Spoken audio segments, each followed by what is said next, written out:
Hey guys, welcome back to the another video. आज की इस वीडियो में हम रिव्यू करने वाले हैं बंधन लार्ज कैप फंड का।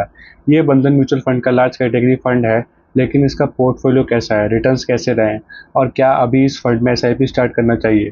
आज हम इन सभी पॉइंट्स को सिंपल लैंग्वेज में समझेंगे। तो चलिए बिना किसी देरी के वीडियो को शुरू करते हैं। तो सबसे पहले समझते हैं कि बंधन लार्ज कैप फंड क्या है। ये एक लार्ज कैप म्यूचुअल फंड है जो मेनली लार्ज कैप कंपनीज में इन्वेस्ट करता है। इसका ऑब्जेक्टिव लॉन्ग टर्म में कैपिटल एप्रिसिएशन जनरेट करना है। Large cap fund generally established और फाइनेंशियली स्ट्रॉन्ग कंपनीज में इन्वेस्ट करते हैं, इसलिए स्मॉल कैप फंड्स के कंपैरिजन में इनमें वॉलेटिलिटी रिलेटिवली कम हो सकती है। इस फंड का बेंचमार्क BSE 100 TRI है और रिस्क लेवल वेरी हाई है।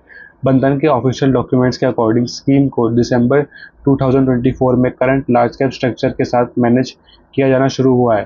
फंड डिटेल्स की बात करें, fund house Bandhan mutual fund category large cap fund, benchmark BSE 100 TRI, risk level very high, minimum SIP 100 rupees. Fund manager Manish Gunwani, fund management since 2 December 2024। Bandhan mutual fund जून 30 2026 के detail portfolio भी publish कर चुका है, इसलिए portfolio analysis के लिए latest available official disclosure use करना better है। इन्वेस्टमेंट स्ट्रेटेजी की बात करें, बंधन लार्ज कैप फंड का focus primarily large cap companies में इन्वेस्ट करना है। फंड मैनेजर कंपनीज की business quality, growth potential, valuations और ओवरऑल मार्केट कंडीशन को एनालाइज करके स्टॉक सेलेक्ट करता है। लार्ज कैप कैटेगरी होने की वजह से फंड का फोकस इस्टेब्लिश बिजनेस पर रहता है, लेकिन मार्केट कंडीशन के अकॉर्डिंग पोर्टफोलियो में चेंजेस किए जा सकते हैं।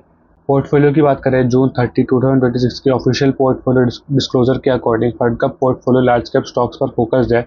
फंड डिफरेंट सेक्टर्स और कंपनीज में डाइवर्सिफिकेशन मेंटेन करता है, लेकिन लार्ज कैप फंड होने की वजह से इसका ऑब्जेक्टिव रिलेटिवली एस्टेब्लिश्ड कंपनी के through long term wealth creation करना है। रिटर्न हिस्ट्री की बात करें, बंधन म्यूचुअल फंड के अवेलेबल परफॉर्मेंस डेटा के अकॉर्डिंग डायरेक्ट रिटर्न ने approximately 1 year 9.48%, 3 year 16.7% CAGR, 5 years 21.98% CAGR, 10 year 13.21% CAGR return generate किया था। Compared with BSE 100 TRI returns of 8.14%, 14.52%, 22.13% and 13.01% respectively for the corresponding periods। यहाँ एक इम्पोर्टेंट पॉइंट है, 3 year और 10 year periods में fund ने benchmark को आउटफॉर्म किया है, जबकि 5 ईयर पीरियड में बेंचमार्क से स्लाइटली बिहाइंड रहा। इसलिए फंड को सिर्फ एक पर्टिकुलर पीरियड के रिटर्न से जज करना सही नहीं होगा।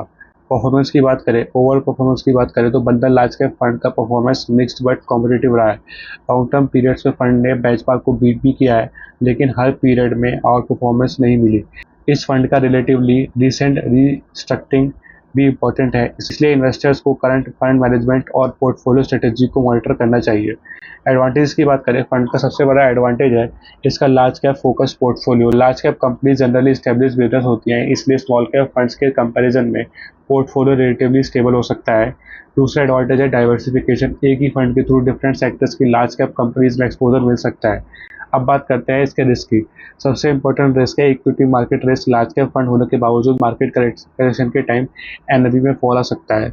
और एक इम्पोर्टेंट पॉइंट ये है कि फंड का पास्ट परफॉर्मेंस फ्यूचर रिटर्न्स की गारंटी नहीं देता है, इसलिए इस फंड को कम्प्लीटली सेफ इन्वेस्टमेंट समझना गलत होगा। अब बात करते हैं किसके लिए बेस्ट रहेगा। बंधन लार्ज कैप फंड उन इन्वेस्टर्स के लिए सुटेबल हो सकता है जो 5 ईयर्स या उससे ज़्यादा के लिए इन्वेस्ट करना चाहते हैं और एस्टेब्लिश लार्ज कैप कंपनीज में एक्सपोजर लेना चाहते हैं। अगर आप पोर्टफोलियो में लार्ज कैप एलोकेशन ऐड करना चाहते हैं और शॉर्ट टर्म वॉलेटिलिटी हैंडल कर सकते हैं तो इस फंड को कंसीडर किया जा सकता है, लेकिन शॉर्ट टर्म गोल्स के लिए इक्विटी म्यूचुअल फंड सुटेबल नहीं होता।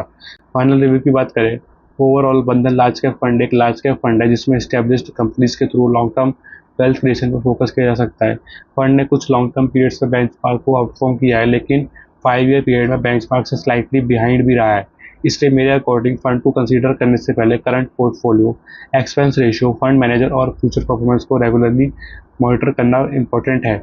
अगर आपका इन्वेस्टमेंट हॉरिजॉन लॉन्ग टर्म्स और लार्ज कैप कंपनीज में डाइवर्सिफाइड एक्सपोजर चाहते हैं तो बंधन लार्ज कैप फंड को कंसीडर किया जा सकता है, लेकिन इन्वेस्टमेंट करने से पहले अपनी रिस्क प्रोफाइल, फाइनेंशियल गोल्स और एग्जिस्टिंग म्यूचुअल फंड पोर्टफोलियो को जरूर चेक करें। तो गाइस, ये था हमारा बंधन लार्ज कैप फंड रिव्यू 2026। अगर आपको वीडियो हेल्पफुल लगा हो तो वीडियो को लाइक करें, चैनल को सब्सक्राइब करें और कमेंट करके बताइए कि नेक्स्ट किस म्यूचुअल फंड का रिव्यू चाहिए। मिलते हैं नेक्स्ट वीडियो, तब तक के लिए bye bye, thanks for watching.